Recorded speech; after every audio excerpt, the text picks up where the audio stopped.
নমস্কাৰ জনাইছোঁ সকলোকে মোৰ ভিডিঅ'লৈ স্বাগতম জনাইছোঁ। আমাৰ গৃহিণীসকলে কি আটা ব্যৱহাৰ কৰে বাৰু ঘৰত? মই ব্যৱহাৰ কৰোঁ এইটো চাকি আটা আৰু চেমৰ।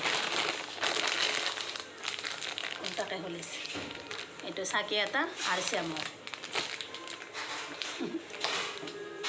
এইটো খুব ভাল।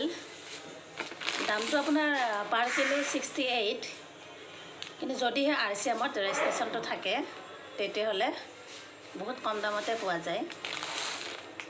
আৰু এয়া আমি ৰাতিপুৱাই আটাটো মঠি থৈছিলোঁ যিহেতু মানে কিমান মানুহ আহে খাবলৈ ৰেষ্টুৰেণ্টত এইটো ক'ব নোৱাৰি, অনুমানটো ইমান নাথাকে।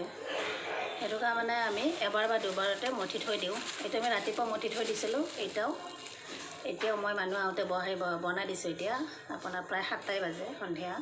এতিয়াও মানে পূৰা ছফ্ট হৈ আছে। মানে বাকী আটা যেনেকৈ আপোনাৰ কি হৈ যায়, মঠি থৈ দিলে শুকাই যায় ন, কিছুমান টান হৈ যায় ফ্ৰিজত থ'লে। মই এনেকৈ ৰৈ যোৱাখিনি ফ্ৰিজতে থৈ যাওঁ, মঠি কিনে এনেকৈ পলিথিনত মেৰাই থৈ যাওঁ, কিন্তু এনেকুৱাই হৈ থাকে ধুনীয়া, টান হৈ নাযায় কেতিয়াও। আপোনালোকে আনি চাবচোন এবাৰ ব্যৱহাৰ কৰি। ধন্যবাদ জনাই।